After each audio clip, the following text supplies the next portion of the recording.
security guarantees for Kyiv could be formalized within the next 10 days. And German Chancellor Friedrich Merz, part of the European delegation that went to Washington to lend support to Zelensky, said that a meeting between the leaders of Russia and Ukraine could happen in 2 weeks. The promise to find a solution made by US President Donald Trump and backed by key European allies has now given Ukraine hope that things will turn out well for Ukraine after almost 4 years of war. But that path to peace is not so easy and remains as fragile as ever. In fact, take a look at this picture on your screen right now. A large map of Ukraine with the occupied territories marked was on display in the Oval Office, where Trump and Zelensky began their talks. Zoom in and you will see something interesting.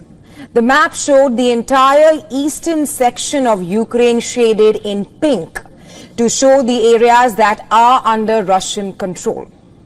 According to experts, Trump may have been trying to put pressure on Zelensky, perhaps pushing him towards the idea of territorial concessions in exchange for peace. We now know that all these issues, including the possible territorial exchange, will be a topic that will be discussed at the leader-level talks with mediation of Trump, that is during the future trilateral talks.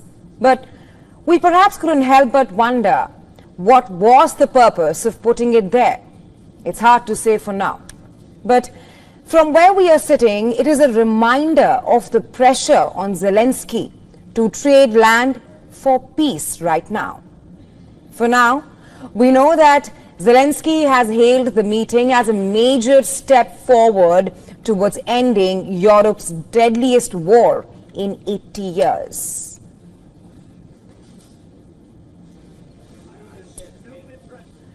The mood at the Oval Office, where Trump hosted Zelensky, was surprisingly warm. There were handshakes, warm words, and pledges of support. A true picture of Western unity in the face of war. Perhaps quite different from the disastrous meeting at the Oval Office in February, where Trump had berated Zelensky publicly for the war.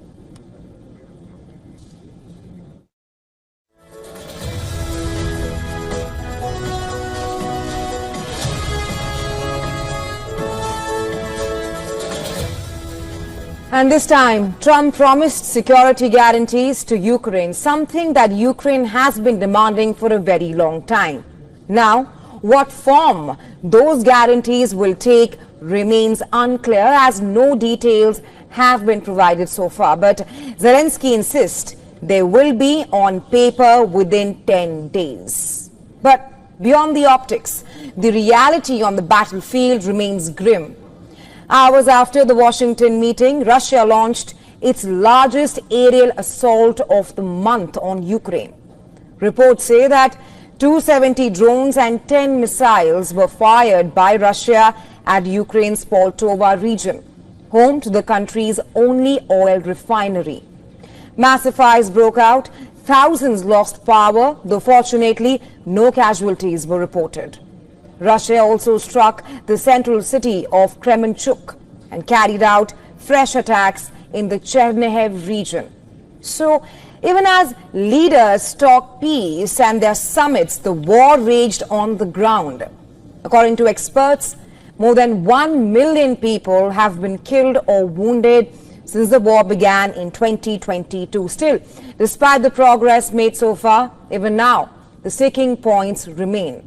For starters, number one, Russia is yet to commit to any Zelensky-Putin meeting. And Putin continues to demand territory, including land not under Russia's control. I am talking about the eastern Donbas region of Ukraine, which has seen some of the most intense fighting of the war. It is made up of two oblasts or provinces called Donetsk and Luhansk. And as you can see from this map, a section of this region remains in Ukraine's control, For the Russians capturing Donbass, it is a price. Additionally, Trump has told Ukraine to abandon hopes of regaining Crimea or joining NATO. Trump has also backed away from insisting on a ceasefire before talks. He says negotiations can continue even while fighting does go on, which is a position welcomed by Moscow. But this is feared in Kiev and across Europe. So how is Europe reacting? European leaders are pushing back. Germany's foreign minister says if Putin does not come to the talks table, sanctions must intensify. French President Emmanuel Macron insists that a ceasefire must come first.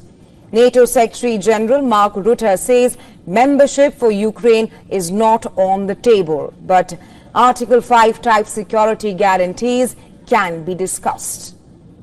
That is sure to provoke Russia, that has repeatedly warned the West against using Ukraine as a way to attack Russia. As far as Russia's response is concerned, Foreign Minister Sergei Lavrov has so far refused to commit to a meeting between Putin and Zelensky, but perhaps stopped short of ruling out further talks. Speaking to Russian state media on Tuesday, Lavrov was also quoted as claiming Russia never sought to seize territories. Instead, he said Russia's goal was to protect the Russians who had lived on these lands for centuries. Zelensky, meanwhile, has offered to buy $90 billion worth of U.S. weapons, including aircraft and air defense systems, in exchange for security guarantees. He's also confirmed that Ukraine is ready to meet Russia in any format, saying the question of land will be discussed directly with Putin. But with Putin still holding out and Russia intensifying attacks, the risks are enormous. Critics warn that Zelensky could be forced into painful compromises. Some fear that a bilateral meeting with Putin without broader guarantees could backfire, leaving Trump to decide whom to blame for the failed talks. For now, Trump is pushing hard